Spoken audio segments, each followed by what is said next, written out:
EC120, and I think to myself, you know what, this is fun. This is okay. You know, it's a helicopter in P3D, and we're flying around the Matterhorn, which is an old Frank Dionysi scenery that I found. But you know what I'd really like? I'd really like an EC120 for X-Plane. I wonder if there is such a thing. Right. Let's get out of this and let's see if there is. Okay. Buy prepared. Oh, hello. What's this? We actually do have an EC120 Colibri for X-Plane. But wait, that's X-Plane 8. That won't work in X-Plane 11. Well, actually, with a little bit of tweaking and a lot of messing around, you can actually get older aeroplanes and helicopters running in X-Plane 11 now. My name's Ozwookie. Welcome to the Scrapyard. Thanks very much, Sergio, for coming up with the idea and the title. This is where I'm going to take an older helicopter that was expertly made by Propsman. Propsman and Brett made some of the best airplane or X-Plane add-ons very much in the early days, and they were so well built that they still look really good today. And so I've already done this a little bit with the Hughes 500D, and we're just waiting on X-Plane 11.30 to drop, and that will have some updates for helicopter physics. But I thought, well, I'll show you guys how you can do this for yourselves. So what you want to do, I'll put all of these links up in the stream later on. But you'll want to go to xplane.org and you'll find the EC120B Colibri, and you want to download that. One of the first things that you're going to need to do, though, because this was made in X-Plane 8, aircraft files used to be a digital format, or a binary format I should say. Everything's digital, but it used to be a binary format. So what does a binary format look like? Okay, well, I happen to have the folder here. Here's one I prepared earlier. And if we open it up, and if we open up this ACF file, I've got a whole heap of ACFs that you don't really want to see. So we'll just bring this one over. You'll see that it's just a whole heap of hex numbers, right? Because it used to be a binary format. Around about X-Plane 9 or X-Plane 10, I think it was, they converted from a binary format to a text format. Now, that's fantastic because that means it's a lot easier to edit. Now, these object files are actually text files as well. So let me bring my editor back up, and I can just drag and drop that 3D file in here. Now, there's a lot of commands, there's a lot of stuff in here that you're probably thinking, but Wookie, this is not making any sense whatsoever. This is all just a bunch of mumbo jumbo. So did I think when I first started, but it takes a little bit. You'll be able to get through it and figure out what it all means.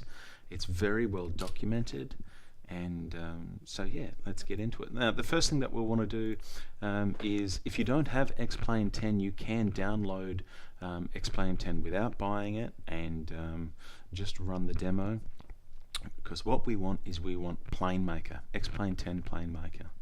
Now, the reason why we want X-Plane 10 PlaneMaker is that it can open that binary format aircraft file. No, we don't want to save that. It can open that binary format file and it can convert it to the new text file. So I go into the aircraft folder where I put it. There's my EC120, and I'm going to open it. Right, so it's an even older version. So let's go back even further in the Wayback Machine, and we will go to Prepared. No, we won't go to Prepared. We'll go to X-Plane 9 demo, which you can also download. Okay, so it must have been X-Plane 9 that they converted.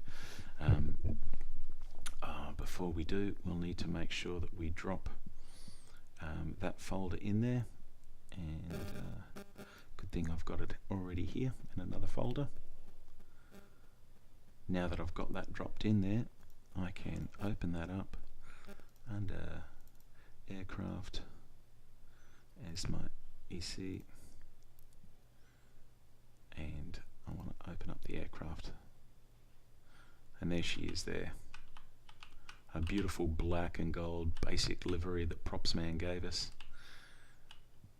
and this is how good she looks. So now if I save that file, let's go back in there, and we've now got our EC120. Oh, it's still a binary file. Okay, so let's just close that. I think what I need to do, one of the things that let's just take a little bit of a step back here. Useful stuff you should know. In the documentation, Propsman calls out that back in the day, where is it? Here it is.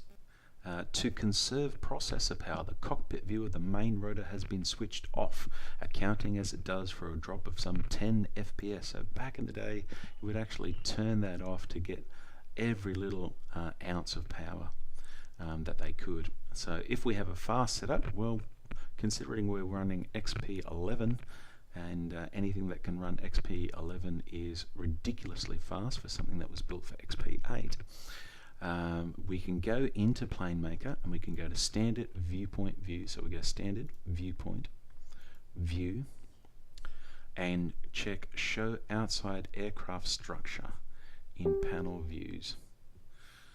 Alright, so where is that? Here we go, panel views.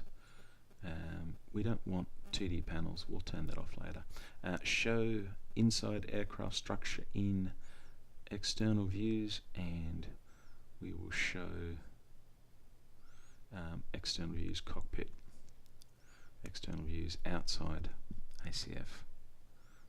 So it says show outside of aircraft panel in panel views extract forwards and or inside views extract forward. So we're going to turn all of those on, and show inside ACF structure 3D compact. We're just going to turn all of these 3D ones on. Right, so we've made changes. So if we save that now, I'll just minimize that.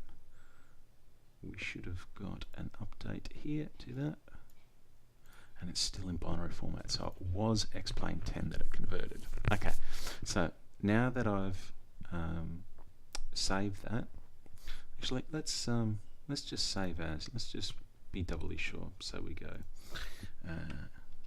EC120 V9, and we'll save that. Alright, so V9 2522. Alright, so it is the same file size. Beautiful. So I'll just go ahead and delete that. Now another thing that we'll need to update are these airfoils, and we can do that easily enough in Airfoil Maker. So if we go back to Airfoil Maker, and not much has changed in this thing, and we want to go back to aircraft, and I want my EC and I want airfoils, and we'll start here and we'll save it, and we'll open the next one and we'll save that, open the next one, save that. So I'm just resaving all of these airfoils, which there was once again another change. So we'll save that as well. Beautiful. There was another change in between versions. So we will grab everything in there, and we will now take it to our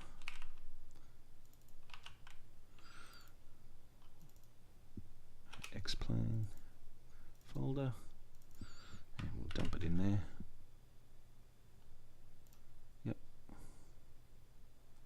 Beautiful. Okay, so we have that 2522 file size in there. So we'll go into PlaneMaker, and we will open that EC120 again. And there she is. We can see her a bit better now. Let's zoom in. Now, look at this. This is how gorgeous Props Man made this. And this is the same guy from our Hughes 500. That's animated as well. So well done, and so quite basic. So if we just hit space there, we'll actually get a wireframe view. Now this is all done in X-Plane, well before they started doing external 3D models. Alright, so let's save that, and we'll go back into the viewports and just make sure, yep, we've got everything turned on there for external views. Beautiful. And we'll quit out of that. Now, going back in there, we should now see, there we go, we've got a bit of a size difference there. If I drop that into there, look at that. It's now a text file. Champion. Okay. So those airfoils, let's go and resave them with Airfoil Maker. Now, I'm going to cheat with this one. Rather than resaving all of them, I can go up to File, Convert All Airfoils to Latest Format, and that will just go through all of the folders and resave all of the airfoils. So it's a little bit faster to do that. Alright, this won't take too much longer. Alright, that's pretty much done. Alright, so now that we've got all of that saved, we'll grab all of that and we'll go to our XP11 folder and we'll pop it in here as well. We'll just replace all of those files. Alright, I'm going to move that out of the way for a second. Now, whilst we're on xplane.org, oh, actually, what I'll do, I'll quickly jump back here and we'll open up Plane Maker, XP11 Plane Maker. Just waiting for that to open up. Here we go. Alright.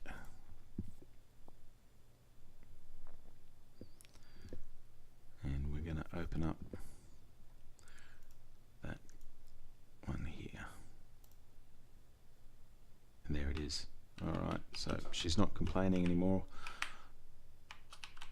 She can open the file, she can read the file, and adjust the file as we need.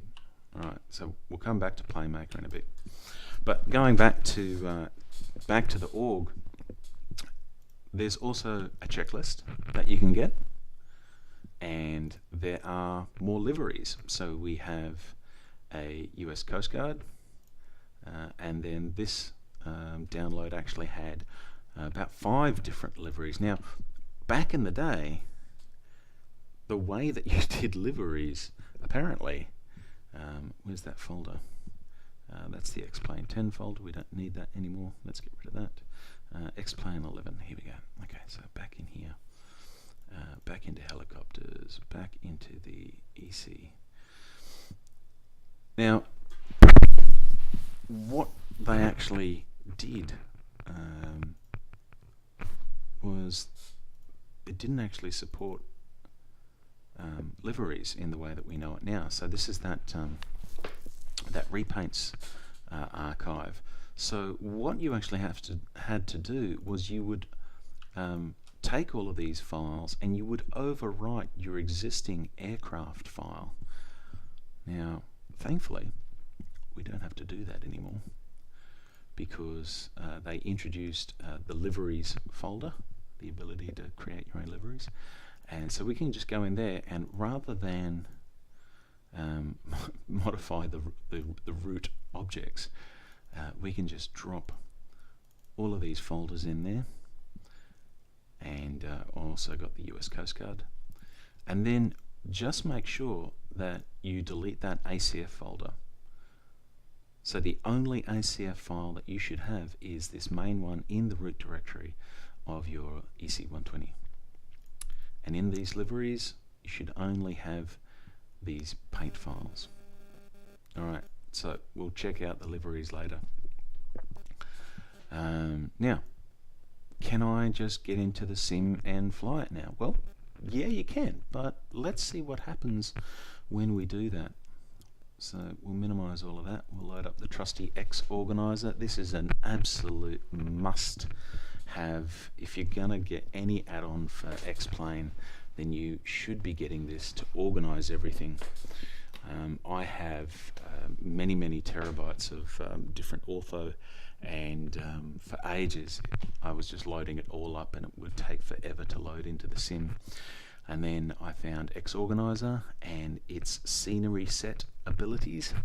So what I can do is, rather than having everything load, I can just choose individual areas. You can create your own sets and then say what data you want in those sets. So I'm going to load the Europe set. This also applies for plugins as well. And we'll just start X-Plane. And this will take a moment. So while it takes a moment, I'm going to take a moment to have a sip of water.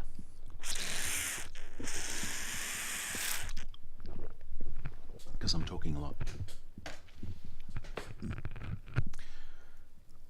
Alright, with these older planes, a lot of them don't have... That was a little bit quick, accidentally hit the spacebar. A lot of them don't have... Well, they were made for something several versions ago, so there are certain things that we need to correct, and we're going to need to get our hands dirty and get into the object files to actually dig into it and find out what's going on.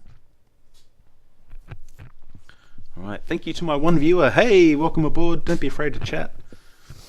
I don't bite. I'm mostly armless. So I'm just waiting for X-Plane to load. So what we're going to have to do is, as I was saying before, it's not going to let me come up. So let's go over here. All right, let's go to the left screen. No, is that gonna? No, that's not gonna let me do it either. All right. So you're just going to have to wait there and have the boring old X-Plane screen, I'm afraid. While we wait. No, it's not letting me load it. What we're going to have to do is we're going to have to edit those object files, those 3D object files, in particular the cockpit file. Most modern X-Plane add-ons will actually have separate objects for the glass, but a lot of these older ones, they only had two objects, one for the exterior view and one for the interior view. And because of that, the glass is actually part of the interior view object. Because of changes in X-Plane's rendering engine, we need to tell it not to do any of its blending. So there's a particular control that we'll need to add on there. Now I'm just going to refresh my memory and go to the Hughes 500 and just remind myself what I did in there. Yep, I thought it was.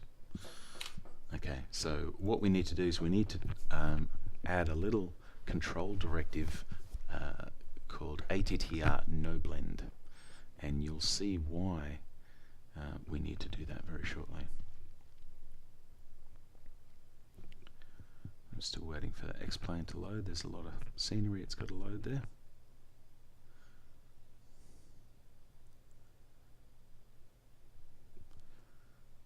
So this is really good. This means that we can maybe resurrect some of these older helis and get them flying again. Now this is just going to be the very basics. There's a whole once you've got this sorted, the flight model has changed dramatically since X-Plane 8, so there will be things that we'll need to change in the flight model, and we'll need to dig into that later. Now unfortunately I don't actually have a lot of the technical resources for the EC120 that I may need. So what I might need to do is I might need to split that off into another stream, so maybe I'll look into that for next week. Oh, there's a whole heap of scenery that I need to fix up, so we'll just get rid of all of these. Now, what's going on here? Because that looks terrible. What's going on? Remember how I said that X-Plane's rendering engine has changed a lot? Yeah, well, this is another thing. We're so far away from it that we can't actually zoom in any further. The only way that I can do that is to move up around and then zoom in. And that's another issue that we need to deal with. But here we go. Here is the EC120 actually in in the sim.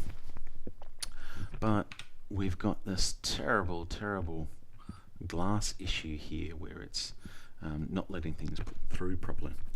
So what we can do, let's get our folder up again, and we'll get our editor back again, and we won't worry about that one or that one. We will close that. Okay, and we're going to grab this cockpit in. I'm just going to separate these things a little bit, because we have what we've got here is that we're saying that this is an object file, and it was originally done on an Apple platform, and it's using version 8 of the object file standard. We're doing the texture call here. X-Plane objects can only have a single base texture, so this is the base texture, the cockpit in PNG, and then we've got the lit version of that as well. That's for doing our additive lighting. And then what we're going to do, we're going to do attr underscore no blend, and this is a directive to X-Plane's rendering engine to how it handles transparent objects. So if I save that, and we'll come back to X-Plane and we'll go developer reload the current aircraft. Now this is unfortunately going to start the aircraft, but that's okay. We should see, once it reloads,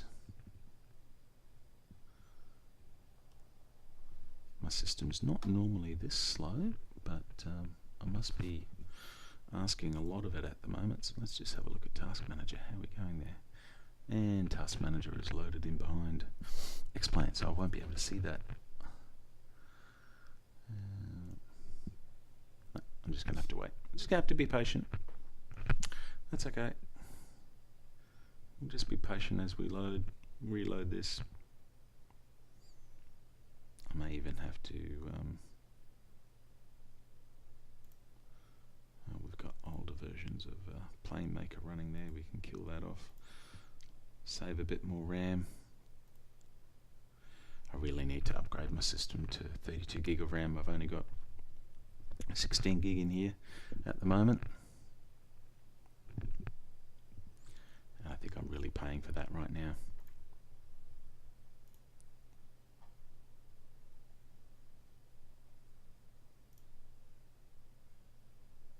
Battery on tag.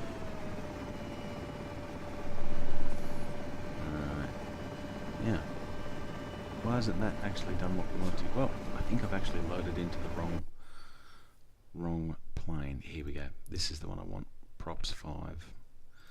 Alright. And let's actually move somewhere a lot nicer. So LSEZ, we'll go to Zermatt, which is also a scenery that you can get from helisimmers.de, I think, if I remember correctly. Let me just quickly check. Okay, my X-Plane and rotosim.de, their scenery there. Lima Sierra Echo Zulu was actually made for X-Plane 9, but once again, still works very nicely. Thank you very much. there's a lot of these older things that will work very nicely. Just need a little bit of love so we can resurrect them. And look at that. Look at that. I'm going to turn on my... Oh, hang on. That's another thing that we haven't done yet. Look at that.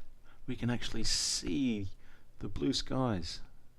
And we can see out there, because we've told X-Plane how to handle the blending for the transparent objects. Now, unfortunately, that gets rid of any kind of reflection that we've got on here, and the only way to get those reflections back is to actually edit the 3D object, import it rather, into Blender, separate out the glass into a separate object, and then redo that. Now, you can certainly do that for your own use. You can't make these modifications and then re-upload them to the org without permission from the original author. Unfortunately, Propsman is MIA and has been for several years. There's Brett Supter actually has an updated Hughes 500 3D model that Propsman was working on and was going to release. But unfortunately, we've not gotten any permission from him to release that. So Brett gets to enjoy it all himself. Alrighty, so let's have a look outside once again. We're a million miles away, so let's just zoom in again. And there's that fantastic Zermatt scenery. And we'll rotate there, and yay, look at that. Beautiful. Alright. So that's, if you just wanted to call it quits and do that, we could go for a flight. So let's do that. The first thing that we want to do is I want to enable X camera because I have track IR. I also have VR, and this will work beautifully in VR as well. But just for the moment, I'm just going to enable track IR on this headset. Okay, let's just recenter that, and I'll bring it down a little bit. And I like to manually enable X camera for this aircraft. Another fantastic plugin is X camera. You can try it out for free. Slip the guy a couple of bucks. It's pretty cheap and it's really, really good. You can even make airport cameras. So, you know, if you want to make your own videos, you can make a whole heap of really cool static airport cameras and then switch to them while you're doing your replays. Alright, so let's just have a look here. Look at this. Doesn't this look cool? This is our 3D animated guy, and I'll pull this out of the way, and you see that his legs animate as well. Now, this was actually done, I'm guessing, before the Hughes 500, because what he actually did in the Hughes 500 is he figured out that, see how we're actually clipping through the leg here? With the Hughes 500, he actually has rotation on the legs as well, so that once the cyclic gets over close to the leg, that the leg actually rotates out of the way. So that's really cool. And we've got our collective control there as well, beautifully animated there. Alright, so we could kind of just leave it there and go, yeah, okay, let's fly. So let's fly. So I'm just going to do a quick startup. Now, if we have a look at our T4 there, wow, that goes really high. Now, the reason why it does all of this is because this flight model was actually designed for X-Plane 8, so a lot of things have changed. So this is what I was talking about before, about needing to now essentially go into the aircraft in-plane maker and make adjustments in there for the X-Plane 11 flight model. I got 3 viewers, fantastic, welcome along. We're just about to take an EC120 that we've resurrected from X-Plane 8 and have a little bit of a fly around in X-Plane 11. Alrighty, so like a lot of things, slowly raise the collective, get a little bit of nose up there. Here we go. That's it. Very nice. Probably a bit rude going over the top of our colleague there. Make sure we don't run into the... whoa! Don't run into the trees, Wookie. Alright. So, we're pretty much back where we started, but rather than being in prepared, we're in X-Plane. And we're in an EC120. Happy days.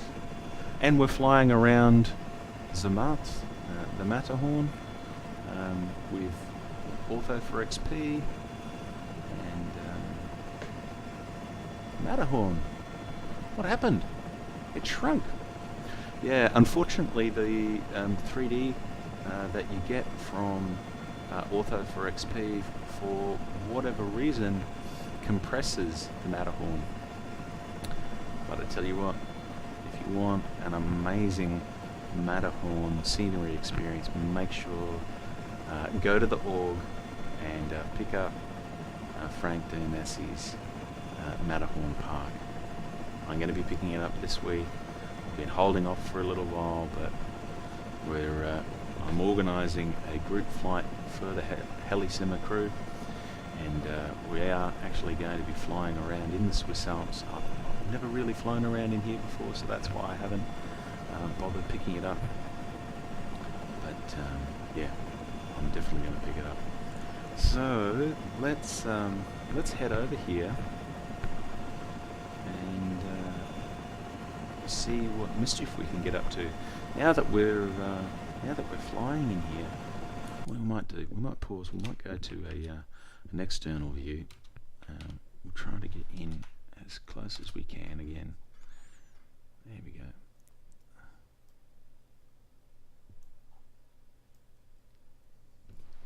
I'll just rotate around a little bit. Now it's taking so long to rotate around because of oh, go away. I don't want ease of access. Thank you, Windows. Alright, we'll just get back in. So the reason why that is... hey, Milo! Welcome aboard, man. Welcome to the Scrapyard. I'm resurrecting old helos and making them fly again. Flyable in XP11. So we just resurrected a version 8 EC120 to be flyable, very basically flyable, not perfect, but it's flyable, and that's certainly better than not flying in anything. And just look how well this was done, right? This was made, and you'll hear me say this about the 500D as well, this was made for X-Plane 8. Can you imagine, and this is freeware, right? This blows away some modern payware. Well, you're just going to have to watch the VOD, Milo. What did I have to do to get it going? The TLDR, not a lot, not as much as you might think. You just got to make sure that you've got copies of X-Plane 9 and X-Plane 10, which you can download from xplane.com. You can download older versions. You run it through... Hey! Now, Milo, this chappie here that's just joined us, Helipilot EGLW, he makes some amazing charity scenery around England, and he's just released them for P3D, and he's bringing them over to X-Plane. So we're going to have some great little helipads. I know that you're a tube man, Milo, but you know, we're going to have some great little helipads coming to X-Plane, and I really can't wait to do another tour around them. So, Helipilot, I'm resurrecting old birds, mate. This is an old EC120 that was made for X-Plane 8, and we got it working in X-Plane 11. Now what I'm going to try and do, you're not always a tube man, you've just got the itch, alright. Yes, charityscenery.co.uk all proceeds go to help support. Who are you supporting, Helipilot? It's some of the local EMS guys, isn't it? Alright. Oh, we're a little bit squirrely here. Okay. Wonderful thing about track IR and VR is we can just get our head around. Whoa, I'm just getting way too much. Okay, let's spin around. Let's back up a little bit. Let's back up. Whoa. I'm not getting anywhere.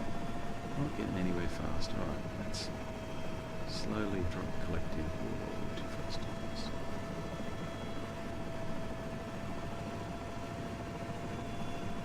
Ah. Yeah, that's it. Alright, come on. Let's bring that back round. Let's slow it down. Slow it down a bit.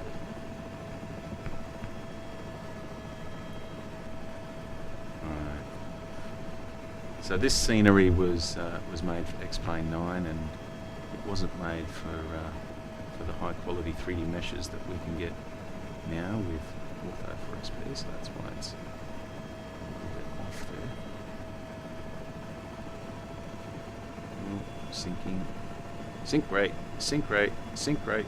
You'd be used to that. Hey Milo? So Milo, did you do the tube ride for landing badly, and where did you fly to and from? Alright, come on baby.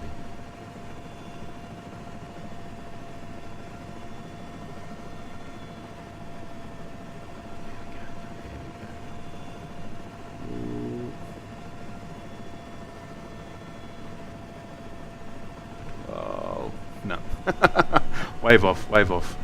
Alright. I think we'll give that a miss. She's still a bit squirrely there. But yes, we all get the point.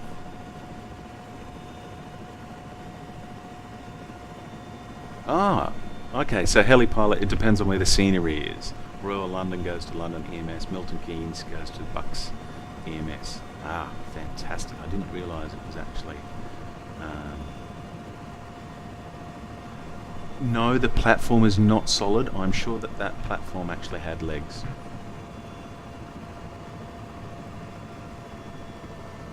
Yeah, Milo, you're not making a lot of dollars per hour on those tube flights, mate. I've had a look at them, and it's really just for funsies. Alright, so I'll go back to Zermatt and land back there, back at base. Oh, look how high up. We are ridiculously high.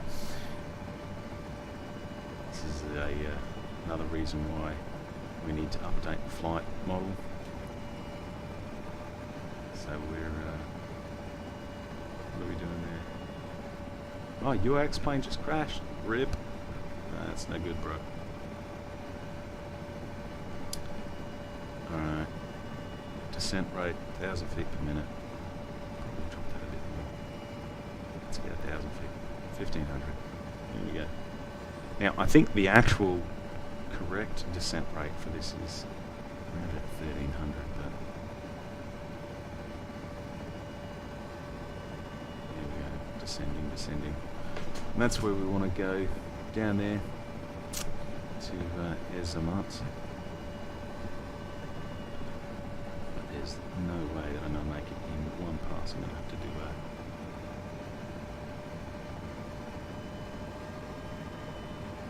11.26 kills. X-Vision, yeah. See, I didn't bother with X-Vision. I hadn't bothered with a lot of those types of plugins. For P3D, absolutely necessary. But X-Plane already has a gorgeous lighting model. I really don't think that they're necessary at all. P3D just looks like cartoon time. For me, this is my opinion. You know, everybody fly what you love. You know, I go back to P3D every now and then because there's things that you can fly in P3D that you just can't fly in X-Plane until someone converts it, and I'm working on it.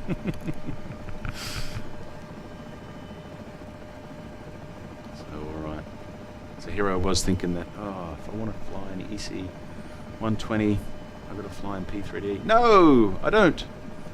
I can fly an X-Plane.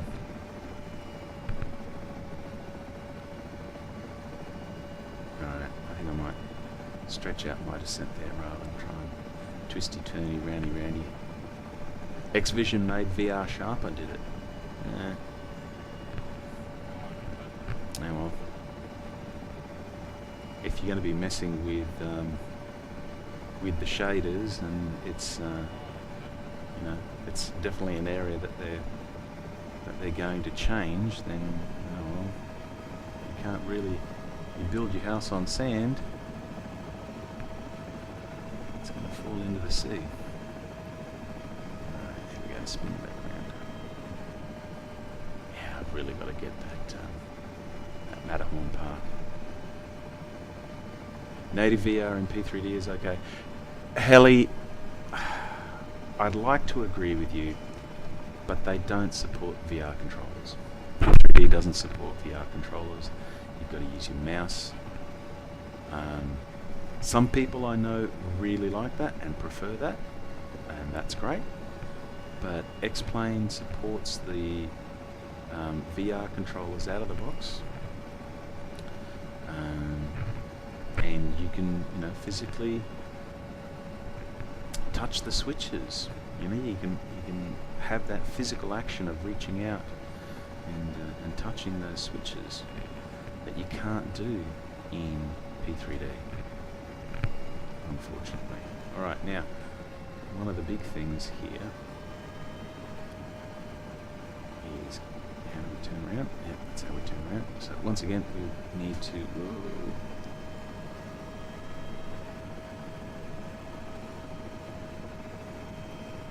So we're going to try and keep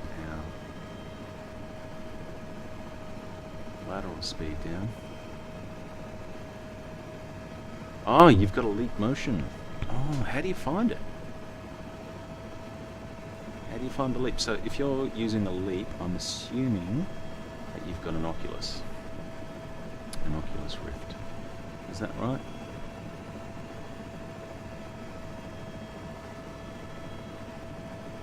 Slowly come up to, there's the knot.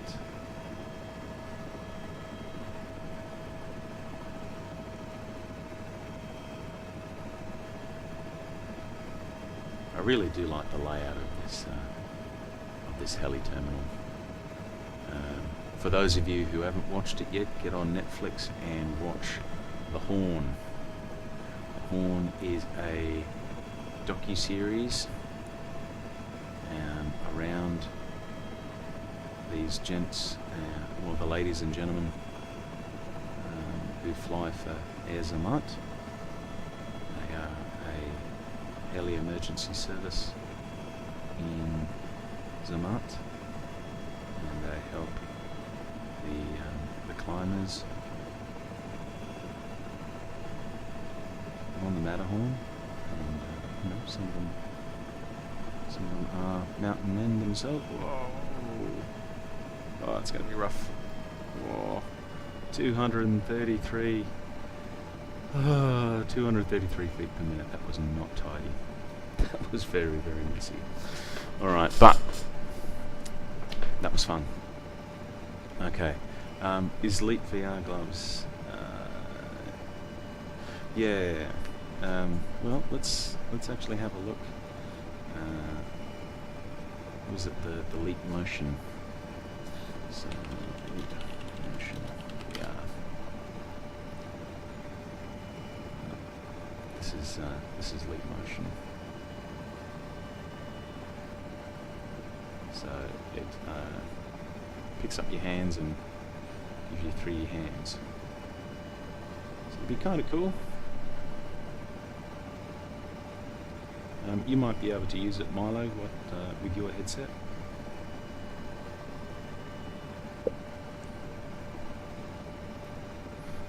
just gonna use F9 to pause. Yeah, beautiful. I'm just gonna turn my heater off.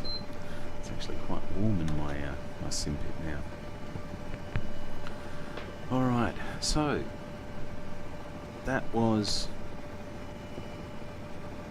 the quick conversion. Now the other thing that I was saying was the liveries.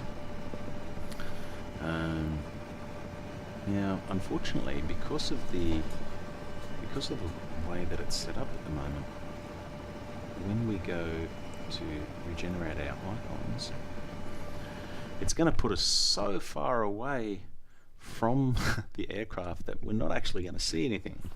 And it's going to be less than useless. So if we now go to flight configuration, we have a look here. There's our tiny little helicopter all the way down here, and we can't really see the different liveries there.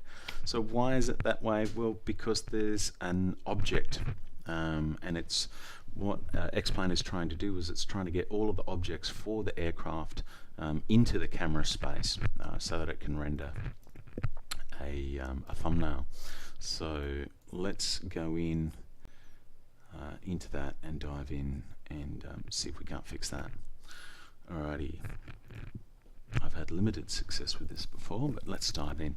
Let's actually dig into PlaneMaker and how it is all set up. Because if we have a look at this again, I think you'll find that most of this is actually done with standard X-Plane objects. It was so well done. Alrighty, so if we have a look at the fuselage, there we go, that's our fuselage, that's the main body. And then if we go to the wings, we're going to have the vertical stabilizer down there, and we've got the top stabilizer, and we don't have any horizontal stabilizers. Oh yeah, we do have some horizontal stabilizers there as well. What else are we going to have in there? We're going to have the engine pylons. No, the engine nacelles. Nacelle 2. Right, so that is the back curve of the plane here, of the fenestron. Alright, so miscellaneous objects. What have we got in here? We don't have any miscellaneous objects. Miscellaneous objects is where you actually attach the 3D objects. So if this was a more modern aircraft, you would have the X-Plane ACF, or what we could call the aerodynamic model, which are these parts here, and then you have all of the visual 3D elements. So you wouldn't actually show the aerodynamic model, you would have separate 3D models in there. So this one doesn't have any because it's done 100% with the X-Plane objects. Miscellaneous bodies. Okay, so that is our top engine cowling, and that's our exhaust. Not quite sure what that is. And there's our rotor disc hub and various and sundries. Alright, what else is in there that we can have a mess around with? Landing gear. That's the gear location. There should be wheel fairings and skids. There we go. There's our skids. So you create the skids in here as well. Alright, and then we can go show parts but not objects in PlaneMaker, and we're seeing everything there. And we're going to show all parts in X-plane, so we're not actually hiding anything there. So we, if we didn't want to, if we actually had a nicer 3D model for our EC120, we could actually hide the fuselage. So we find the fuselage here, so we put a tick in that, and then we hide it, and then we just go through and hide all parts, and just leave the objects behind.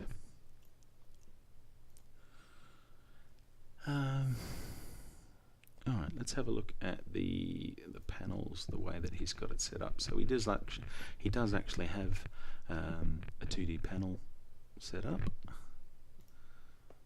and there's nothing set up in the 3D panel because he's done it all with the actual 3D objects, and is using that panel space to draw over the area.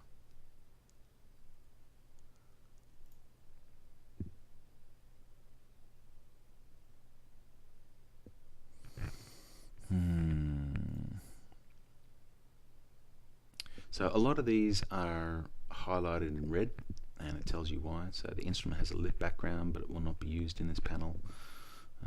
That has to do with the instrument lighting down the bottom here. And then you'll see this one's not aligned correctly.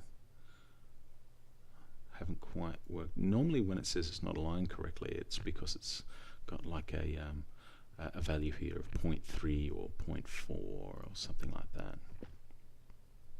But they're straight. They're more warnings than anything. That's nothing terrible.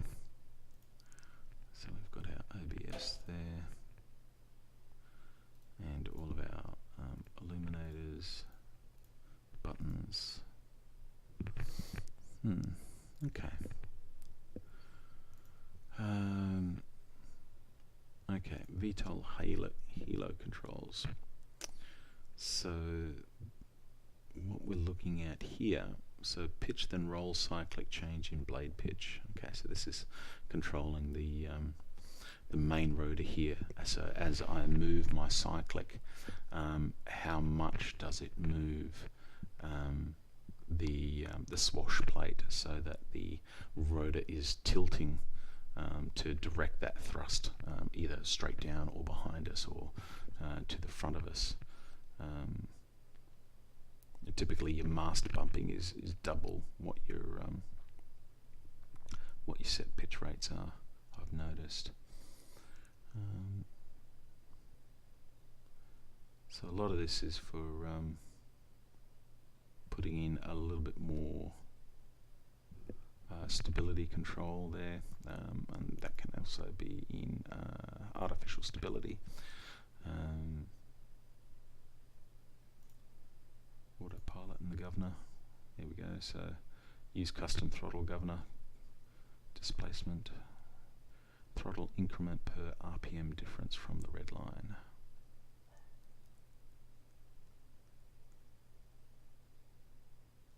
I need to add click points to the TOLUS. No, you can do that yourself, my friend. I am way too busy with all of these helos. Alright, so what you're seeing here, this little ball, that's the center of gravity.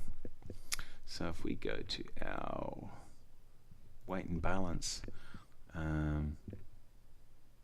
sorry, no, it's not our center of gravity. That is our main datum reference point. So when you're actually positioning a lot of these things, they're based off this main datum. Now you could have this datum at the front or at the back. Most people try to put it around about in the middle though.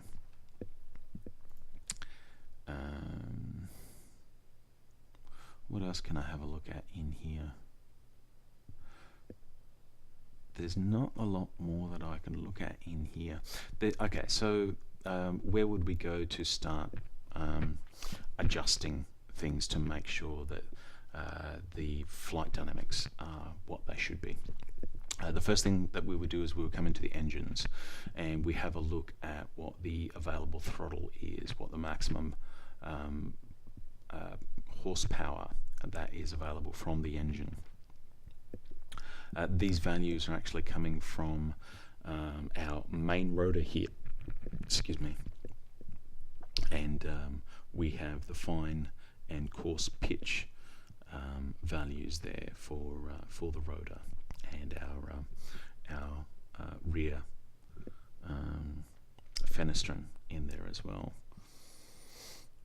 So it's 2.4 inches root to tip on the fenestron, and we're looking at 10.6 inches root to tip on our main rotor, with prop radius of 16.4 feet and 1.23 feet on the fenestron. Both of these are running counterclockwise. So we've got our main rotor and our tail rotor, and our tail rotor is ducted. The fenestron is a ducted fan. Apparently it's really hard to do, as it would need the same systems as a flight factor stuff. Yeah, well, I mean, she's an old tube, the Tolus, isn't she? What? Remind me what the Tolus is again, Milo? Looking here, the transmission, spool up and boost. This is to deal with the starter. So if we wanted to make a more involved startup procedure, we could turn these off, unless these are actually turned on in the real aircraft when we hit the starter. So when we hit the starter in the real aircraft, does it automatically engage the condition lever? Does it automatically engage the ignition? Does it automatically arm the igniters?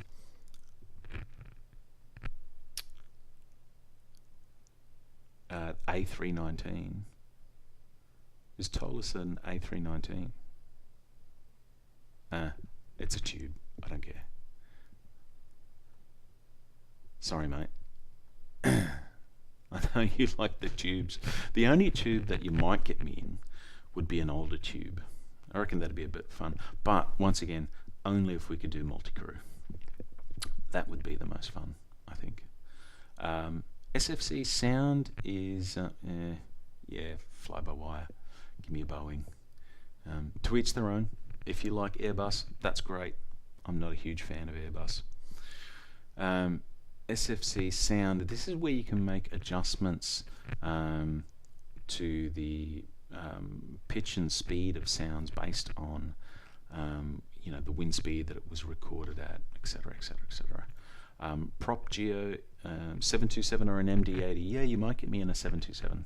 The MD80 also would be a bit of fun. So the prop Geo is the leading edge and the trailing edge offset. So that's the shape of the rotors here.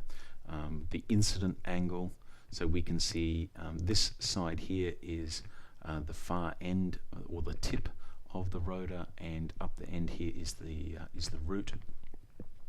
And then we've got the leading edge and the trailing edge. Let's actually get into where is it? Top view. Okay.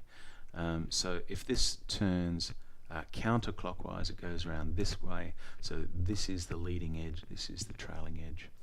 So if we go back in there to engine specs again, so we've got the leading edge offset. So we're not actually changing the position of this leading edge at all. The trailing edge, we are changing it to come in a little bit just at the beginning there. The incidence is the curvature of the rotor as it goes through. So we're looking at a 0 degree or a flat incidence at the tip, going back at the root here to 9.79 degrees. You can either set all of these individually, or you can get X-Plane to automatically set the prop incidence based on the design propeller RPM and the airspeed through the prop disc. Most of the ones that I've seen, they have their own, they set their own incidence there as well. these settings here don't actually affect the aerodynamics, but what they do affect are the outcomes here. So based on 200 knots at 2000 RPM and at 10,000 feet, then this section of the rotor is going at 0.35 Mach, and this is actually going at 3.045 Mach. And the angle of attack is minus 5.91. So you can match that up with your reference data to make sure that is accurate. We've got more details here about our RPM, engine RPMs. Now,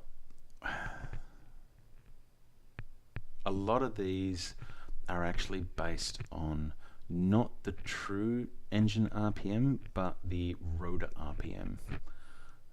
So we're actually looking at a red line of 415 revolutions per minute. That's at the motor. Sorry, that's at the rotor, not at the actual turbine. The turbine, well, in the Gazelle, the SA341, the Turbo Mecha turbine spins at like 43,000 RPM. So I ran into some troubles with actually trying to model it based on that. When we get down here to the engine gear ratio, so if you are actually setting the true engine RPM here, then this engine gear ratio is based on how many revolutions per minute for the engine does my propeller turn at. So we're doing a 1-to-1 gear ratio here, so these are actually my rotor RPMs, they're not actually my engine RPMs. It doesn't matter too much, but if you are doing rotor RPM versus instead of engine RPM, you've got to remember that when you're doing your instruments. Yeah, so all of this stuff we would need to check against the Rotorcraft Flight Manual, the RFM, or the Pilot Operating Handbook as fixed wing aircraft call it. But I don't have any of that handy, and I might need to look into that and see what we can find. Now, there was something else there. Oh yeah, I was going to look into why it goes so far away. I'm just trying to recall. There was something. Let's just save that and we'll quit out of that. We'll go back to our helicopter directory, and I think you'll find not jets, helis, EC120. Yeah, so once again the aircraft file has reduced a little bit as well. Let's try X-Plane again. And let's just see if that's actually helped us or not. I don't know if it has. No, I don't want to do 2.6 just yet. I'll do that later on.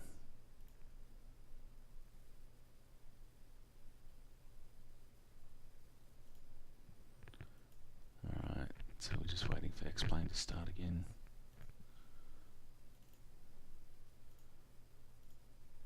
There we go, beautiful.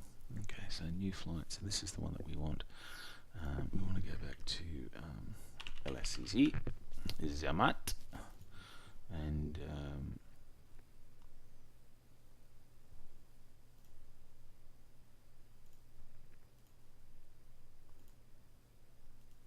we've got the 3 different helipads.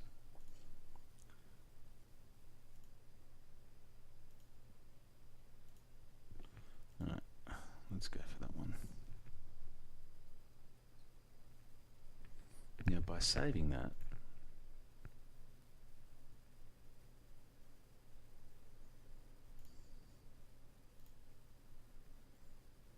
I wonder if that's going to help us any.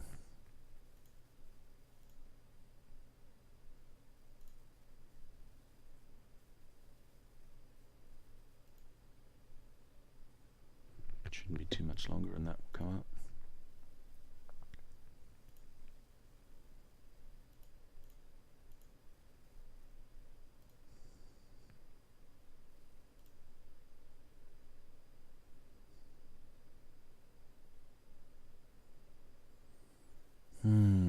It's always fun waiting for X-Plane to load.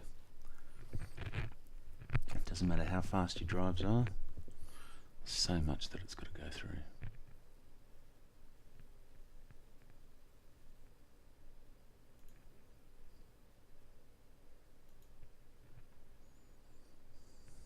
So HeliPilot, what are you working on at the moment? You're currently working on Milton Keyes for P3D. But then what's your target? Are we likely to see any of the X-Plane conversions this year? After you finish Milton Keyes, you maybe going to do London Heliport for X-Plane and get that out before Christmas? That'd be really cool if you do.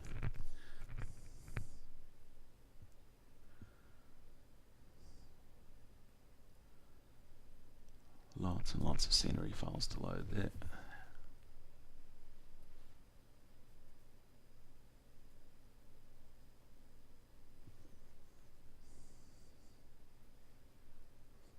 Dead air is never a good thing, so I'm just gonna keep on talking, and waiting for X-Plane to load and all those wonderful things. So those of you who don't know, I'm also well, I was originally converting a Gazelle SA341 from flight gear to X-Plane. I've decided that I'm no longer going to convert it.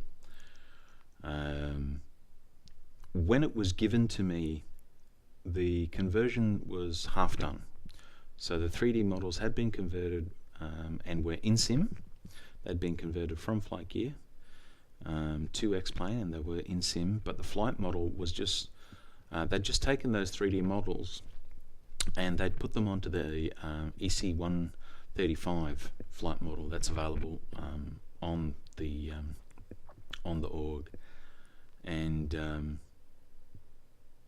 so I had to completely redo the flight model from scratch, which I did. Brand new file, didn't use any of the original stuff. Started a brand new folder, brand new file, and I've done a lot of the research myself and been digging in there. I've actually got it to a semi-flyable state in sim. Here we go, back in the sim. Alright, let's just get rid of these for a start. I'll fix them up before my next stream. But I started to ask, no, okay, looks like we haven't actually fixed that issue, unfortunately. Alright, but this is one of the other liveries. It's a cool little livery. My favourite one, though, if I go back into flight configuration, my favourite one is actually the Flycom livery. I wanted to make sure that we give proper attribution for those who had done the work before, and was told that the person who did the original conversion didn't want to be mentioned. That didn't sit right with me. And a couple of other things happened that made me sort of a little bit iffy about the project overall. So I've decided that I'm not actually going to use the flight sim 3D objects anymore. I have sourced my own 3D object for the Gazelle. I managed to find a 3D object that I could purchase, and that the license actually allows me to redistribute and to use in games. So that's been handy, and that's going to be another thing that I'm going to have to learn, doing that full conversion, and doing the all of the 3D objects and converting those. But it's going to be pretty interesting because the interior is a lot more detailed than the one that was in the flight gear model. The exterior is a lot more detailed. The actual rotor assembly and blades are modeled to a point that if I wanted to animate the actual full rotation and pitch moments of the main rotor head, the rotor blades, the swash plate, that whole assembly, I can. So if I really want to go to town with this thing, it looks like I've got the ability to do that. Little bit of interesting sizing on the cyclic. I don't think that has been sized properly, but I'll just need to isolate that part and resize it appropriately. So look for that in a coming stream on a Monday sometime. Now this is really upsetting me that my stream is going so slowly. I wonder if am I really that low? I'm just closing another file here, folks. It won't let me close because I've got another tab open. Got to get that. Close that one, and then I can close that without saving anything. Cool.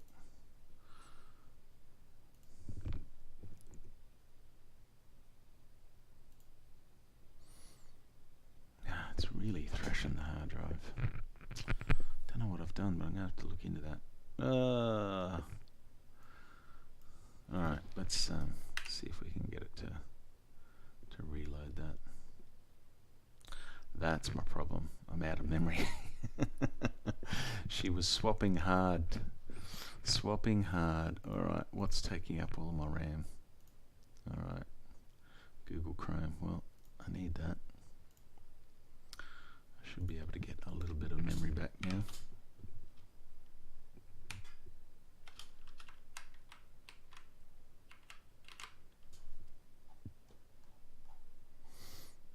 Ah dear.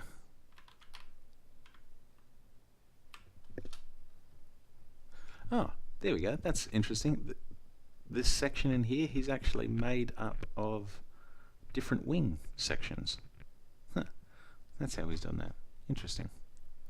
Alright, let's... oh, you know why it's like that? We told it to be like that. Let's go back to PlaneMaker. We told it to be like that because we are silly humans.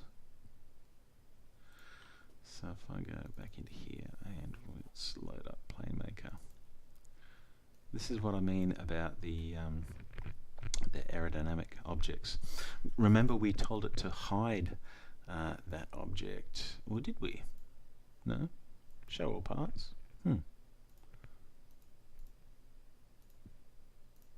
Alright, let's try that again. Reload the current aircraft.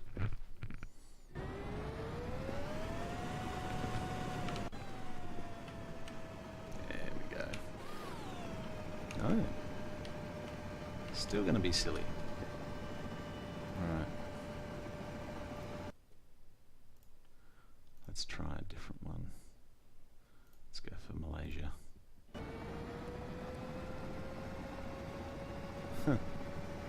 Alright. Something funky's going on there. I'll have to dig into that later. Anyway, I'm going to call it. Thanks very much. Thanks for coming along, guys. Really appreciate it. And I'll do another one of these at a later date. I normally only stream on Monday nights, but I'm going to blame Sergio. He put the idea into my head. Sergio made me do it. Alright guys, make sure you check out helisimmer.com. Fantastic place if you like helicopter simulation. Sergio does a great job covering all of the different simulation platforms out there and the different simulation products that come out for helicopters. Check out the Facebook group. Sergio's got a Patreon. Go and support the guy. He does fantastic work. And yeah, I'll catch you next time. Thanks very much, guys. Now, where's that off button?